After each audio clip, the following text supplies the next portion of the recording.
How's it been back in Brazil? Great, great to be here. My wife and my kids just got here. A lot of friends coming. I think I sold a lot of tickets. I'm gonna talk to the boss man, see if he can hook me up with something because I sold a lot of tickets, so I'm happy. Are you I'm sure you're very happy to be fighting on this event, but you're a little bit frustrated that you're fighting someone ranked number 12 instead of one of these bigger names?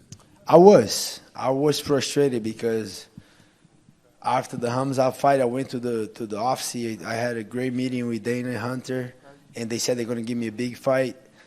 And we kind of got on the same page. The name was Masvidal. Fight was offered to November, then December. Whenever it was passing, I wasn't getting a fight. And then I saw they scheduled a card in Brazil. I said, okay, I'm back in Brazil. You guys want me there? They say yes. So we got the fight in here. And I was just waiting for the opponent. They tried Masvidal. I don't know what happened. And then they tried Bilal Muhammad too, but that they didn't accept. So I was so happy because I was watching that event and Neil Magny called me out. And then I just call Ali a text day and I say, hey, if everyone says no, I'm fighting this guy. I don't care. It got to a point that just give me someone, and I'm happy that there's Neil Magny. He stepped up, so I like that. And he's a tricky guy, right? He could be someone that you could easily sort of overlook thinking about those bigger names, and then he could cost you. Yeah, no, I'm not overlooking him for sure. And it's being hard to keep my focus on it because everybody, hey, what's next? I say, there's no next. I can say next is Kobe, next is this guy, next. But if I lose to Neil Magny, then I'm 4 steps behind. So I'm focused on this guy. This guy is long, 6'3", foot tall, good range, experience for a lot of guys. I think I kind of expecting that he's going to try to throw a lot of knees, try to stay on the outside. If I rush to come me, I think he's going to try to kind of clinch a little bit. Very smart. Yeah, I'm not overlooking this guy. I'm not passing Neil Magny for sure. I think he's very tough. I give him all the credit. I think I'm thankful that he stepped up and he's here in Brazil. But I'm ready for a war if I have to go to. Yeah. I know you said you don't want to talk about what's next, but I do know that Masvidal said he wanted to fight you in London, right, in March. Is that even a possibility for you to turn around and fight again that quickly, or do you think that fight's kind of just gone for now? I don't know. Yeah, I'll fight if everything goes good. I pass by Neil Magny and they offer me, you want to turn around, I will. It's no question that if they offer me a fight, for sure I'll take it. But I think it depends because, like you said, I'm fighting a guys behind me. So, and then let's say if I beat both of these guys, I still think I still gotta pass Kobe. Still gotta pass these guys. So then I gotta do one more fight. We gotta see what makes more sense. But if everything goes my way, I'm trying to look forward. Is your division one of the most frustrating, right? Because you get the same names that never seem to move or fight each other, and it's just tricky, right? It never move, and I got frustrated with that too. I'm over already. Like I said, I'm focused on Neil Magny, but how the heck Bilal Muhammad beats Sean Brady? I have nothing to do with that. He passed me on the ranks. I got it. Okay, he got a couple wins, but he never beat me. Why he took my place? And he declined the fight when they offered him to fight. So we fight each other here. We all know why no, because he got my place. But I think he's still number 5. He will say yes. So I don't. That's one thing that I don't like. He's out of my control. But that was a little frustrating. Man, how the fuck this guy passed me on the ranks? He never beat me, and he don't want to fight me. So why? Yeah. I know that it was a rematch you wanted for ages. Did you hear that Hamzat's moved up to middleweight? Yeah, that's what I heard. I don't know if it's true, but it's funny because anything if the guy posts, if he posts taking a shit, everyone gonna repost, everyone gonna share that, and then he was huge. He's already big. If you guys don't remember, last time he missed the weight, and he was already big. Now he's looking bigger. I think that he's going to middleweight next. That's what I think. I kind of heard. I don't know if it's true, but if you ask me what I think he's a middleweight next fight. Is that still a rematch you want? Would you even consider going up to middleweight just to fight him again, or would you think like once he's up there, he's gone? For sure, I'll fight this guy back. We're not done. Any time that I got a chance, we're gonna fight again for sure. It can be on his condition. Okay, I cannot make 170 right now. Let's say he said that. Fuck it. Okay, we're middle in the middle, 178, 180, and for sure I'll make that fight back. So all the losses that I have is on the UFC. 2 guys are out of the UFC. My 2 losses: Rashid Magomedov and Pereira, Michel. I forgot the guy's name. Tractor. So he's out of the UFC already. So the other 3 losses were Dan Hooker. He's a lightweight. I'm done. Good guy, doing his thing. I'm not chasing that. But the other 2, yeah, I'm looking forward. There's Kamaru Usman and Hamza Chimaev. I don't know if I'll be able to do both back. But yeah, if I could, yeah, I would do both back. Who do you think wins, Kamaru or Leon? That's a tricky one because who I want to win, I want Kamaru to win. Who do I think is going to win? I don't know. I've been talking to the coach with the guys. They say, oh, Kamaru for sure. But I think that, I said that before a couple of times, the altitude messed with Leon, I think, because he looked great on the first round. And then he kind of is lowered down in the second round. I think that was because of the altitude. I might be wrong. And then the way I see his coach did a wonderful job, the 4th to the last round. The way I see is the train was getting out of the trail, and the fight he was kind of losing the fight, and that's an amazing job that I like to see from the coach. Then they put this guy back on trail, and the guy was able to capitalize a beautiful knockout, doing to a lot of struggle. And then he even said, oh, I didn't look good. I don't know what happened. I think that happened, the altitude. But now, going to London, now, and he have a lot of mental things that happens that people don't realize. Kamaru was the last guy walking, dancing, taking his time. Guy was waiting for him. Now it's the opposite. Now he's in London, a hostile territory. Kamaru is going to walk first. He's going to be in the octagon waiting for Leon. So I think it's going to be a close fight. But if I got to pick one, I think because of those little things, I think Leon gets the win. I want Kamaru, but I think Leon gets the win. Good analysis. Thank you. Thank you. Certainly in the past, it seems some opponents seem to underestimate Neil Magny. You definitely don't sound like one of these people. Where would you rate his overall toughness and his takedown defense? I think he's very tough. I think just the mentality that he has to step up, to call out Hamza, to get a fight against Shavkat, to call me out, that says a lot about the guy. 20 wins on the UFC welterweight division. I think he's very, very tough. Now, technically, takedown defense used to be one of his weaknesses, but for sure, we all know he's getting better. I do believe he's getting better on it. He's putting a lot of work because that's one of my strengths, and I think he's been working on it. It's going to be very hard for me to give you a no, but I think that was his weakness. I don't think it is anymore. I think he's getting very dangerous, very long. He started using his knees a lot, change stance, use a lot of tips. Great on the clinch. I'm ready for a war if I have to go there, you know. And he gave you a lot of credit for your striking and where your striking game has came. Is that where you feel you've had the biggest improvement in your MMA game in years recent? Yeah, the last years yet, but this last year after the fight, I put a lot of focus on my wrestling, on my transition. You know, not just striking, but striking to a takedown, and that's what my goal. Yeah, but yeah, for years I put a lot of emphasis on my striking, but now not just striking. You know, I think my strength is my grappling. So, but in order to do my grappling, I gotta get better on my wrestling. I need to get better on my wrestling, my striking through wrestling. So all those transitions, that is a thing that I'm putting a lot of energy right now. So what are your keys to the victory for this fight? What needs to happen to make sure you get your arm raised on Saturday? I need to pull him out. I think I got to knock him out or submit him. Otherwise, he's going to stay there 3 rounds. You know, I think the key is I think he get good gas tank, good volume, but I think I get the heavy hands and I get the heavy grappling. So if I mix that good And if I'm present in there, because it's going to be a lot of pressure, I know. And but if I'm 100% present in there Saturday night, I'm finishing Neil Magny.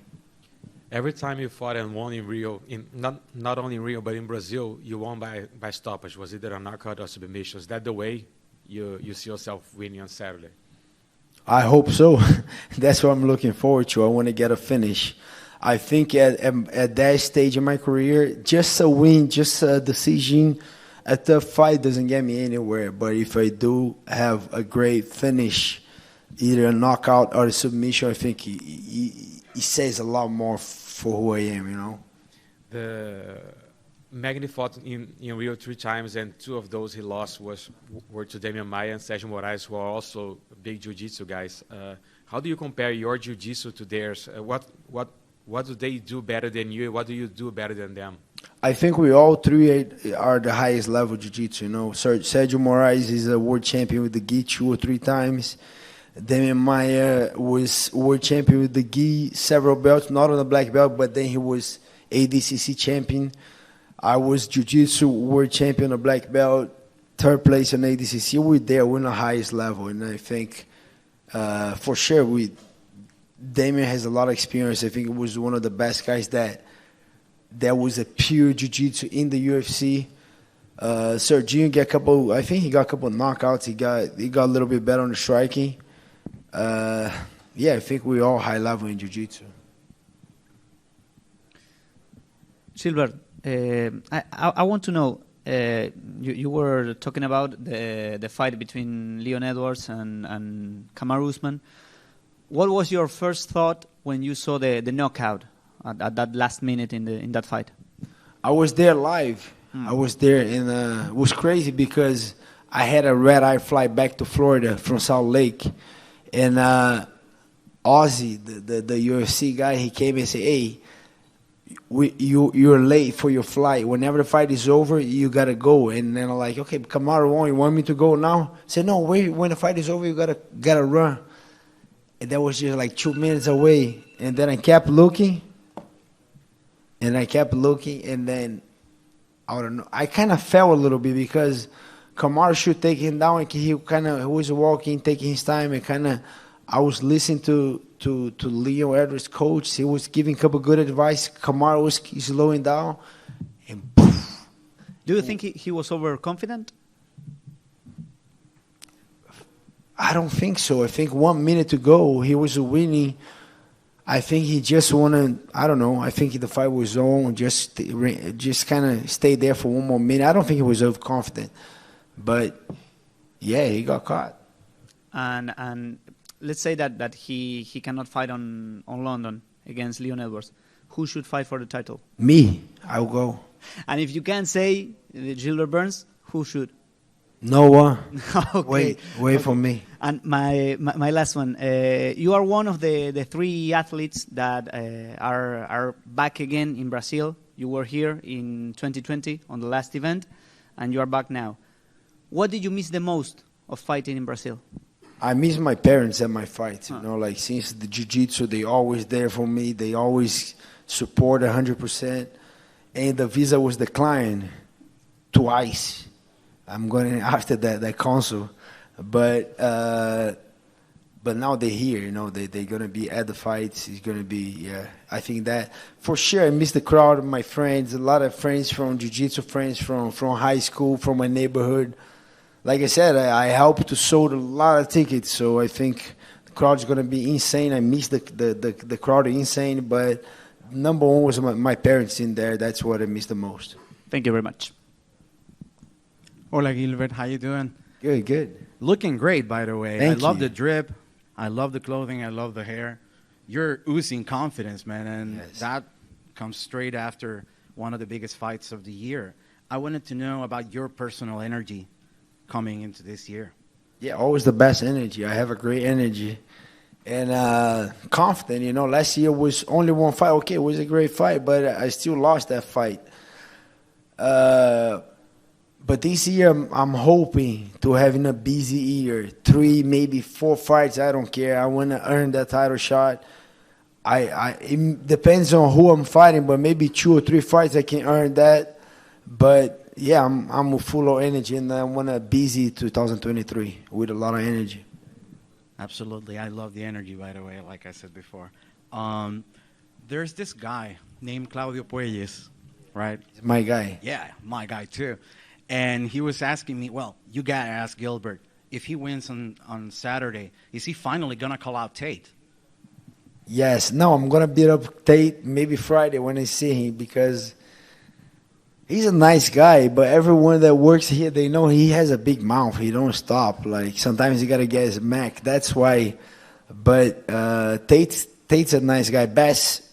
Not best, because a lot of great guys do the hands here, but he's my favorite one to wrap my hands. He's my neighbor. He lives very close to my house. But yeah, sometimes he's annoying. He got to get his Mac. That's all. Well, you're excited about your fight, of course, but who else on the card are you excited to see compete? Couple fights. Number one guy that I'm super excited is Gregory Rodriguez. I think that guy is the future on the middleweight division. Like I said, I had a couple of losses, I had a couple of wars, but I never had a headache for 1 or 2 days. This guy gave me a headache on the beginning of my camp. We spar very hard, and I was just like, man, having a freaking headache, freaking Gregory.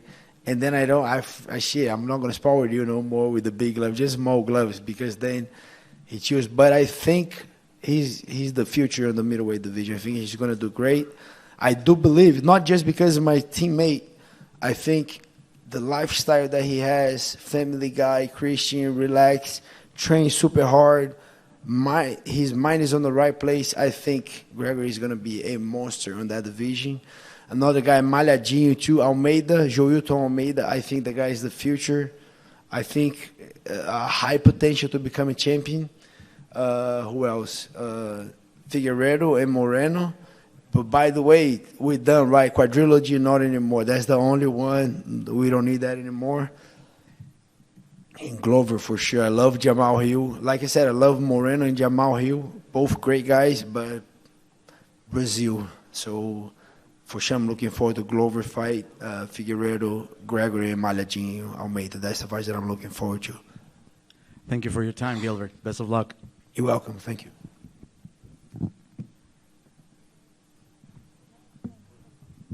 Yeah. Thank you, guys. Glover, perdão, vou começar a sessão em português aqui. O Durinho. Gilbert Durinho, lá na Bahia, há muitos anos atrás, eu tive o prazer de arbitrar, ser o árbitro central da sua primeira luta de MMA. A minha pergunta é o seguinte: aquele jovem Gilbert Durinho imaginaria onde a estrela que você virou hoje do maior evento do mundo? Era um sonho, né, aquela época, mas falta muita coisa acontecer ainda. Tipo, não, acho que nem no meu melhor sonho eu imaginaria estar vivendo o que eu estou vivendo hoje em dia. Sou muito grato, mas tem muita coisa para conquistar ainda. Eu quero ser campeão. Aquele mesmo moleque lá, até antes disso, eu tenho aquela mesma vontade de ser campeão, de aprender, de melhorar. Mas ainda falta muito. Sou grato, estou amarradão, estou muito feliz de onde eu estou, mas falta conquistar muita coisa ainda.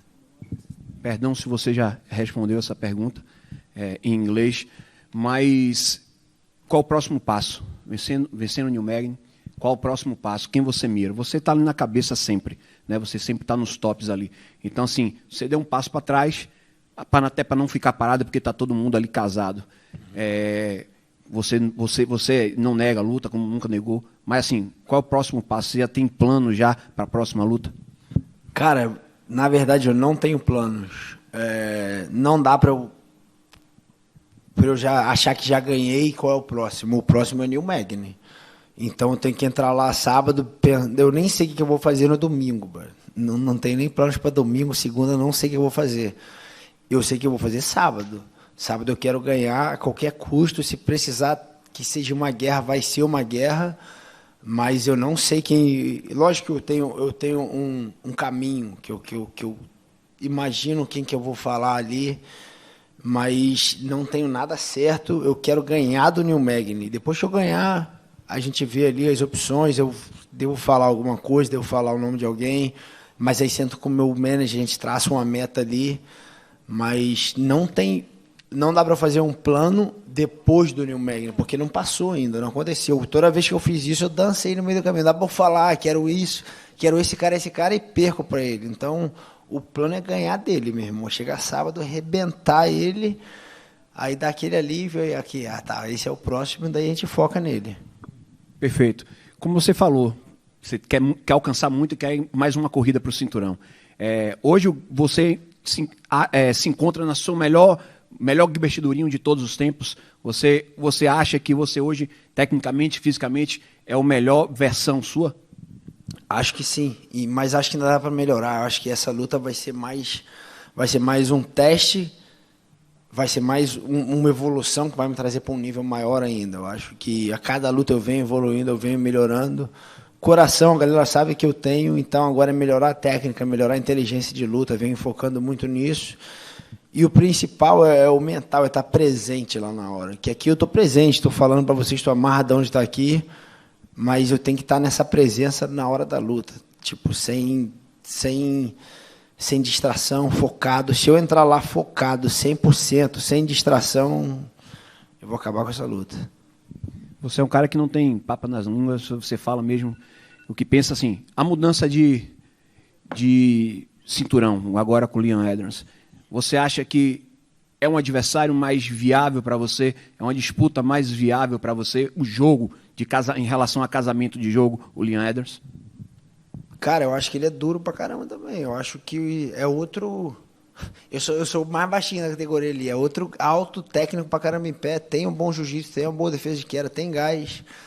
Eu acho até que o nível técnico da trocação dele é mais alto. Ele é um cara que tem uma trocação muito boa ali. Mas, cara, não muda quem tiver com o cinturão. Eu tenho que fazer meu papel agora. Eu tenho que matar o Neil Magny.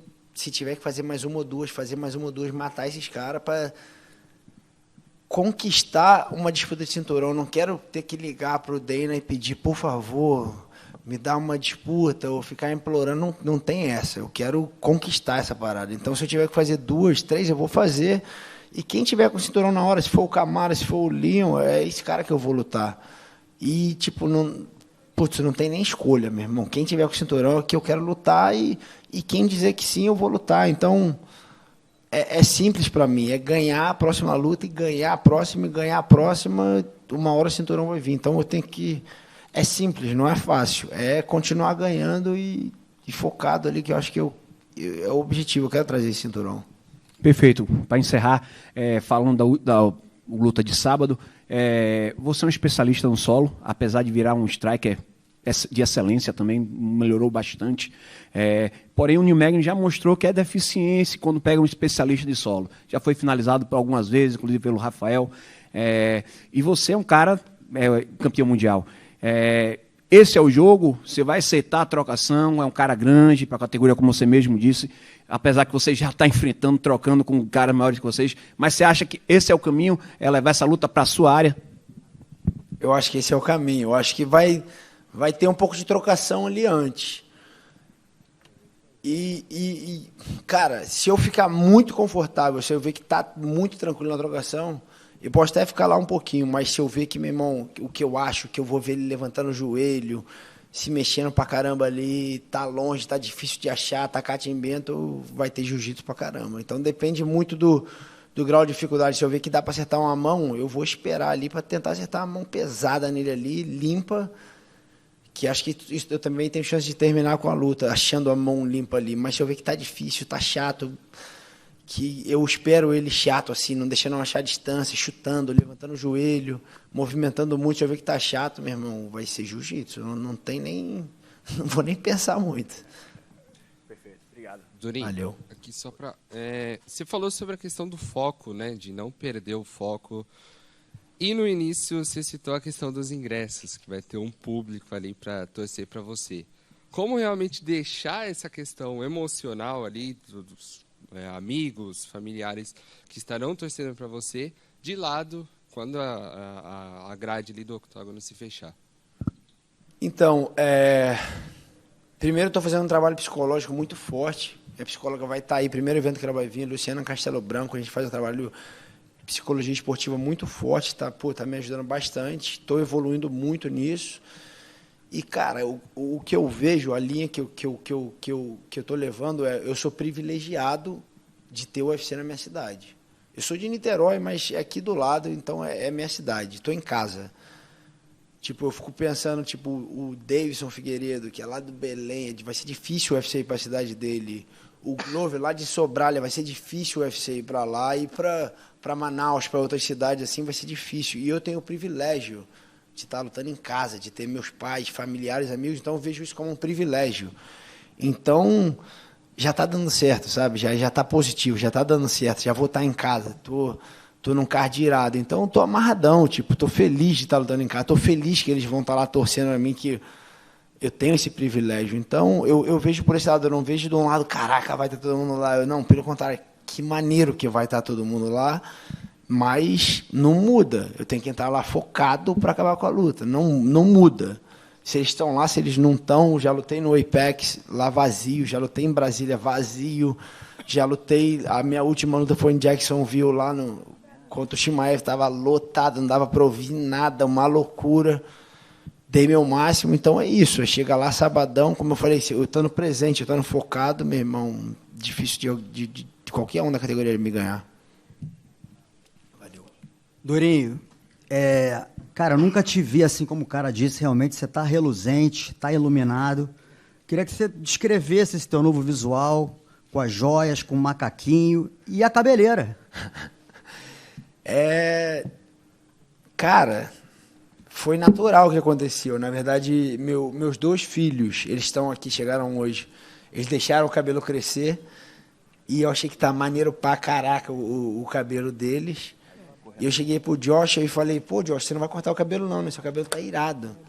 Aí ele falou, e você, vai cortar o seu? Aí eu falei, por que você não quer que eu corte não? Ele... Se você cortar, eu vou cortar. Eu falei, pô, mas não quero que você corte, não. Ele, então não corta o seu. Eu falei, tá bom, então não vou cortar. E foi natural, foi ficando o cabelo. E essa roupa aqui é da Ruka, cara. Os caras me patrocinam e tinha um macacão lá. Eu falei, pô, maneiro esse macacão. Aí ele quer tem que ir pra mídia, pra conferência com ele. Eu falei, então me dá que eu vou, então. Então foram coisas naturais aí.